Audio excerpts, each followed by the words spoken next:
ሰላም ውድ ተመልካቾች እንዴት ናችሁ? እንደምን አምሻችሁ? አሁን ወሳኝ የሆነ መረጃ ይዤላችሁ መጥቻለሁ። ይህ መረጃ እንግዲህ ምንድነው በጣም ወሳኝ ነው። ሁሉም ሰው ይህንን መረጃ ማየት አለበት። እንዲዛመት ይህ መረጃ እንዲደርስ እንግዲህ ወሳኝ መረጃ ነው።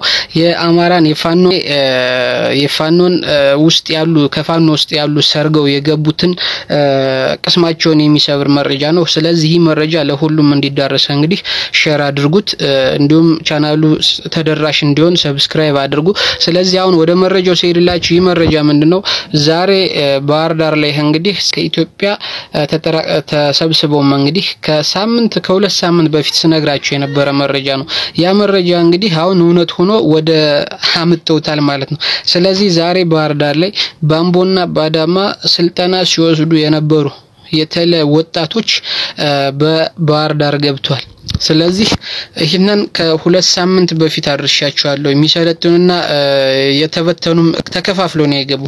ጎጃም አካባቢ ያለውን በማስተካከል ሚለው እንግዲህ እንደገቡ ነግረናቸዋል። አሁን ደግሞ ቀሪዎቹን በጣም ብዛት ያላቸው ናቸው። ከ700 በላይ ናቸው። እንግዲህ ከ700 በላይ ናቸው በድምሩ ወደ ባህር ዳር በአምቦና በአዳማ ስልጠና የደህንነት ስልጠና የመረጃና ደህንነት ስልጠና ሲወስዱ የነበሩ ወጣቶችን እንግዲህ ባለፈው 500 በላይ ወደ አማራ ክልል አዝምቷል።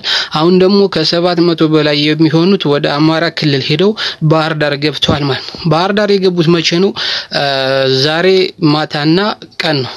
በጣም በብዛት ነው የገቡት ማታና ቀን ነው። ስለዚህ የት ነው ያረፉት ስትሉኝ ባህር ዳር ማንጎ መናፈሻና ሂዳር 11 አካባቢ ያሉ። ሌላው ደግሞ እንግዲህ ወደ ቀበሌ 14 ዶና በርበር በሚባል አካባቢ እንግዲህ የሆነ ሜዳ እዛ ጋር ሰፍሯል ማለት ነው። ቀበሌ 14 ዶና በር አካባቢ ማንጎ መናፈሻ እና ሂዳር 11 እነዚህን ከ3 ቦታ ከፍለው አሰንተም ብላችኋል። ከ3 ቦታ ከፍለው ባህር ዳር ላይ አስፍሯቸዋል ማለት ነው። ስለዚህ እነዚህ ሰልጣኞች እንዴት ወደ ባህር ዳር ገቡ? በሚሊሻ በአድማ ብተናና በመከላከያ። ሚሊሻው እንደ ፊት መንገድ ጠራይ ነው። መከላከያው ቀጥሎ ይሄዳል። ሁለቱ እንግዲህ ሚሊሻውና አድማ ብተናው ከተመቱ እንግዲህ መከላከያ ይተርፋል ማለት ነው በደፈጣ ማለት። ስለዚህ እንደዚህ ሆነው ከኋላ እየተመራ መከላከያ አጅቧቸው እንግዲህ ባህር ዳር ሊገቡ ችለዋል ማለት ነው። ስለዚህ እነዚህ እንግዲህ ዶናበር ቀበሌ 14 ማንጎ መናፈሻና ሂዳር 11 ነው የሰፈሩት።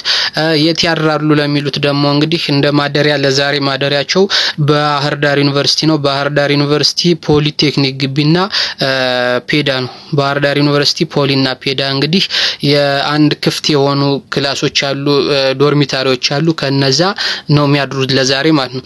ስለዚህ በመረጃው መሰረት ምንድነው የሚሰሩ ሲባል ወደ ፋኖ አማራ ክልል ከተሞች ላይ በአማራ ክልል በተለይ ሰሞኑን ጎንደር ላይ ለሚወስዱትና የጎጃም ላይ ለሚወስዱት በተለይ ጎንደር ላይ ለሚወስዱት እንግዲህ ጎንደር፣ ደብረታቦር፣ ደባርቅ እያሉ ወረታ እነዚህ ከተሞች ላይ የከተማ ላይ የሚመድቧቸው አሉ። ከነዚህ ውስጥ ሌላው ደግሞ እንግዲህ ፋኖ መስለው እንግዲህ ወደ ፋኖ በመቀላቀል ላይ ይሰማራሉ ማለት ነው።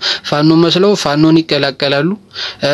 የተማረኩ መስለው እጃቸውን በሰላም ይሰጣል። ማርቆስ ላይ፣ ባህር ዳር ላይ፣ ጎንደር ላይ፣ ደብረታቦር ላይ ይሰማራሉ። የመረጃ ደህንነታቸውን ይሰራሉ።